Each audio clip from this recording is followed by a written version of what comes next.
after 5 months yata akong dinavlog or 4 months, mga ganun. I'm happy na i-share ulit ang aming living room na napakaliit. Pero, hindi naman sobrang ganun karami na bago. Pero may mga nadagdag, may nabawas kasi nga minimalist na tayo ngayon.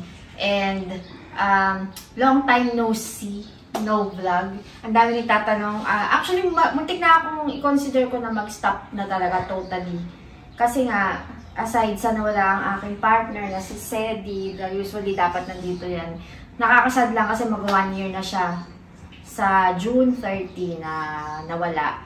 So parang simula nawala siya, parang nawala na ako ng gana mag-vlog. And aside from that, na-busy din yung lola nyo. So eto tayo sa living room namin na napakalaki. Charot. So minimalist na talaga ako ngayon. Kahit sa garden, yung mga nagpo-follow ko sa akin sa Facebook page, ang dami nagsasabi, wala na ba mga plants, ganyan. Halos, parang wala na. Pero syempre, compared before, sa ibang makakakita, ang sasabihin, wow, ang daming plants. Pero sa mga talaga nagpa-follow sa akin before pa, talagang mapasasabi yung ano na nangyari, parang halos wala na. Gusto ko lang talaga mag-minimalist. Kahit sa gamit namin, ang dami kong pinamigay. May iba, kapag gusto ko ibenta, talagang pag matagal na mabenta, pinapamigay ko na agad. Kasi parang gusto ko talaga malinis tingnan. Gusto ko parang maaliwalas. Yung parang feeling mo ang gaan ng bahay kasi walang maraming clutter. So anyway, start tayo dito. So dito sa part na to, actually kakabalik lang nitong lights na to. Na-vlog ko to last year pa to eh. Yung lights na to. Ang tagal niyang nawala. So kahapon lang yan kakabalik kasi na-miss ko siya. So kung mapapansin nyo dito, isang plant na lang. Ang dami na napalit dito, Japanese swami. Actually parang nabenta ko na yung swami na yon kasi sumobrang wide na siya and hindi na siya fit dito sa space. Kung saan ko siya pinilit ilagay sa dining, sa dulo ng dining, wala talaga sa labas. Kaso nang hinayang ako sa kanya sa labas kasi nagmumukha na siyang masukal doon, so binenta ko na. And ito pangalawang African Blackwood. African Blackwood po siya. Ayan. Etong isa ko sa bago kong kinanghumalingan na plant. Ayan, napaka green na green kasi, ang ganda ng pagka-green. Before, meron ako dito malaki na ganon. Pero binenta ko din kasi mabilis siyang mag-grow eh. Gumanon na siya. Kaya itong pinili ko na lang mas maliit, mababa. Para pag mag-grow pa, at least pataas or matitrim na lang. African Blackwood. So, tree siya talaga. Parang mga fiddle leaf fig, diba? Parang puno naman talaga yung mga yung pinipilit nating indoor. So, ito ganun din. And hindi siya maselan. Actually, mas hindi siya maselan sa fig tree. Kasi parang once a week lang siya wina-water or once or twice. Depende eh. Meron akong before na gusto niya lagi nidiligan. Ito, carry naman kahit hindi. So, dahil gusto ko dito ng minimalist, gusto ko ng isa dyan na green sa mga nakakilala sa akin. Ayoko ng makolor na plants. Gusto ko lang green. Or, may variegation konti, ganyan. So, isa lang siya dyan. And, parang accent lang, tapos meron tayo dyan lamp sa ilalim. Tapos, ito talaga ang pinaka nabago sa lahat. Ang napakalaking mirror, round mirror. 4x4 feet yan. And, saktong-sakto lang. Akala ko nga ma-overwhelmed ako sa laki, pero carry lang siya. Ang flaw lang niya is kailangan namin lagyan ng ganito dito kasi sobrang bigat niya. Natatakot kami na baka bumigay kasi yung panghang niya sa likod. This is from Aesthetic Home Manila. Siya rin yung pinagawan ko ng yung arch namin na mirror na malaki. So gusto ko lang kasi dahil minimalist, gusto ko ng something neat dito and napakalaki na yung basta yung parang lalaki tingnan yung living room kasi hindi na malaki yung living room namin. Although minsan namimiss ko yung wall art dito. Pero pag namimiss ko yung wall art, titingin na ako dito, makikita ko naman sa other side yung wall art, which is papakita ko mamaya. So, yun lang. Ganyan siya kanit. Nirepaint namin itong back ng same color. So, this is a satin white color. Ganun yung from Boysen. Wow, may paganong-ganon pa. Ayan, so sobrang neat lang siya talaga. Gusto ko lang na plain dito kasi ayoko yung parang may wall art dito, tapos meron dito, para ano lang siya, para balance lang, hindi magulo tingnan. And meron tayong mga bagong pillows. Ito ay from Shopee. Ang cute, diba? Nag-add ako ng merong shade ng brown kasi yung TV console namin ay may brown. Tapos, ito yung mga original na... Actually, ang susunod ko gustong palitan dito, ito na talagang sofa. Pero, balak namin ipa-reupholstery kaso sobrang laki niya at sana kami upo, baka matagal i-reupholstery, bahala na. Kasi marami na siyang ganyan. Although ito ay 2021 pa, yan lang disadvantage talaga ng naka-leather, lalo't mainit. So, yan. Ito yung ilalim nito, meron na rin to. Buti na lang parang baligtaran siya. So, binaligtad na namin kasi nga may bakbak na yung ilalim. Pero, overall, yung comfort ng paghiga, pag-upo, ganun pa din, like brand new. Hindi lang talaga may mga ganyan-ganyan na siya. So, ito na yung bago from Shopee. Ang cute-cute lang, modern lang. Ayoko na masyado ma-print. So, isang ganito lang, isang ganyan. Tapos may white para, alam nyo na, hindi magulo tingnan. Tapos ito, na-vlog ko na rin to before. Na-vlog ko nga ba to? Hindi ko na tuloy matandaan. From Lazada naman to, parang birthday gift ko for myself. December to mga December, mid-December dumating. So, yan ang ganda-ganda niyan. Boucle yata. Boucle yung tawag sa na to, na fabric.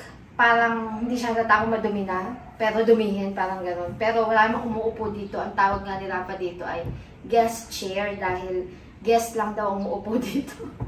Kasi dito kami lahat nagsisiksikan. So, ayan, ang ganda-ganda niya. Very modern and pang lang. Minsan wala to dito, minsan nandito, pawala-wala. Ang ganda-ganda niya, ang ganda-ganda niya. Hindi siya dumihin. Ayan. Para siyang mahimulmol. Then, sa side na to, yan lang. Ito mga lagay ng mga anik-anik kung ano-ano. Pati dito sa ilalim. Ito pa rin yung napakatagal ko ng 2021 din to. Ayun na, medyo namumuti na nga siya. Hindi pa nare-repaint. Itong side table. Tapos si plant.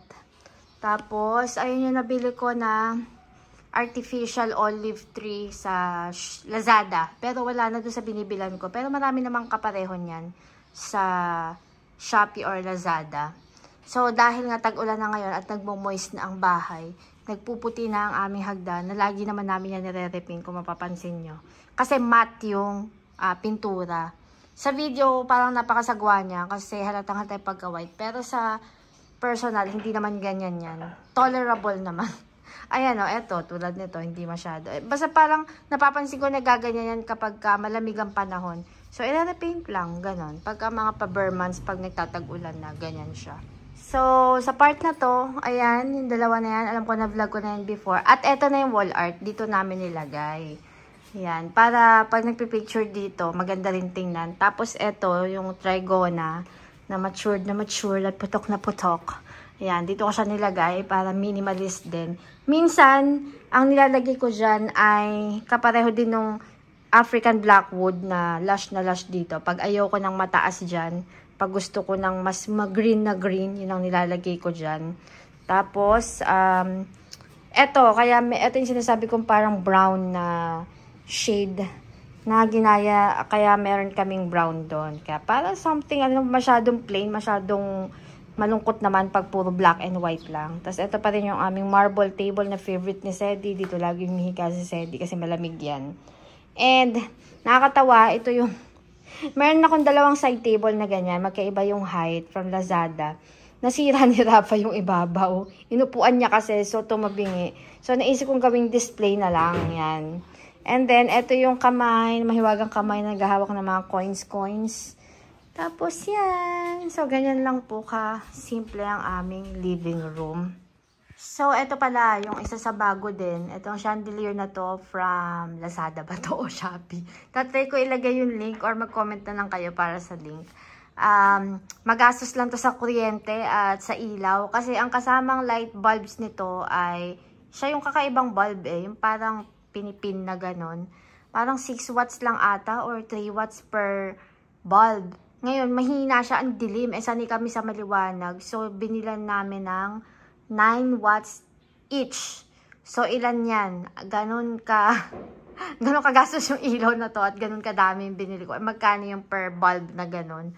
So, parang 2,000 plus yata inabot ng mga bulb.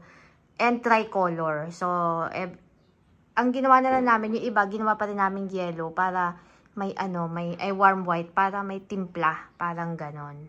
So, yan. Hindi lang naayos pa yung sa part na yun, yung tatakpan dapat yun.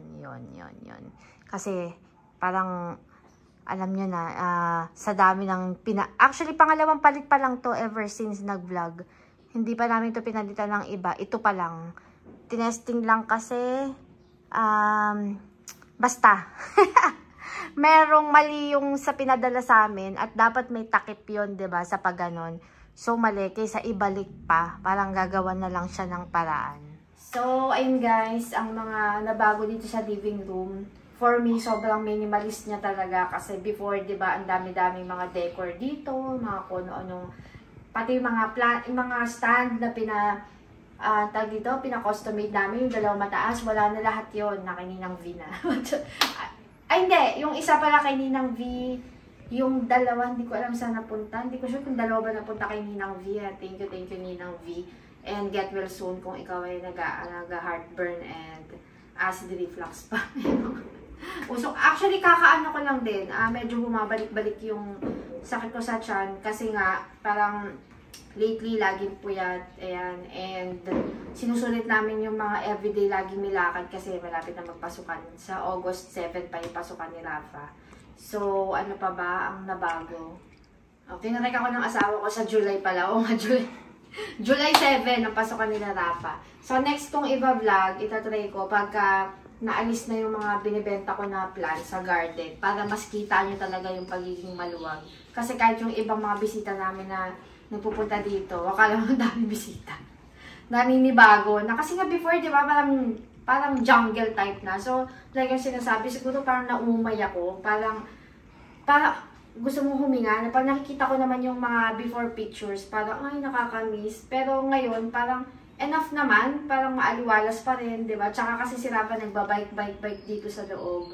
So, yun talaga ang purpose din nun para mas maluwag. So, ang dami kong plans kasi dito ngayon, hindi ko pa mapakita. Pinapaubos ko pa. May time naman na dati, iba-vlog ko sana, may inaantay akong chair.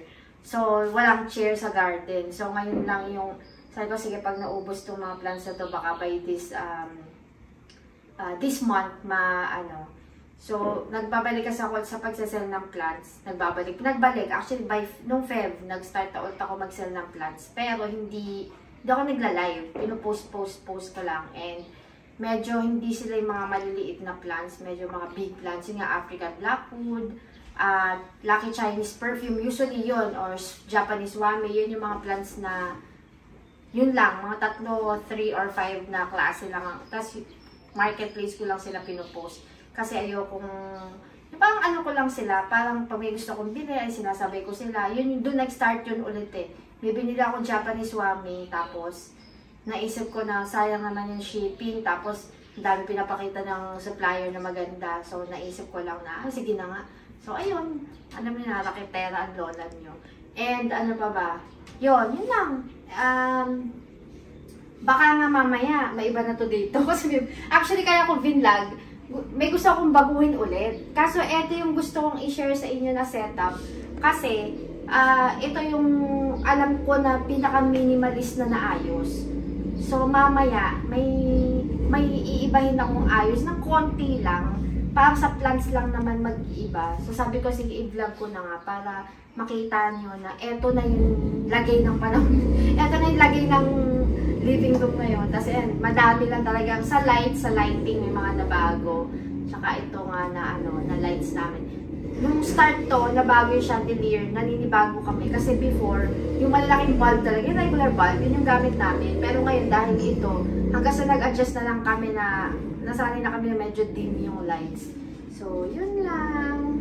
Yun lang naman. And, ayan, nakapag-vlog na ako. Sa mga gusto ng mga links, i-comment nyo na lang siguro para i-share ko na lang, i-send ko yung links kung may gusto kayong link. And, kung gusto niyo na parang at least updated tayo, pati minsan nagpo-post ako ng mga nabago, ganyan, i-like or follow niyo lang yung Facebook page, Roma So. Ayan. Baka akala ng iba, pregnant ako daw, pregnant. Nakita ko lang kanina nire-review ko yung video, parang ang laki ng chat ko dun. Ano lang po yung sa damit. So, ano pa ba? Yun lang, or sa accessories, sa mga tatanong din, Actually, may mga viewers tayo na mga naging regular buyer ko na sa accessories. Sa Instagram ako lagi mas nagpo-post, Roma_so. And yung plants, maraming naging buyer na din ako na viewer sa marketplace nila ako nakikita na, ikaw pala yung Miss Roma. So, yun lang naman. So, yun, baka next vlog, either this week or next week, i-vlog ko yung garden. Ayan. So, ayan. Thank you. Bye-bye. God bless.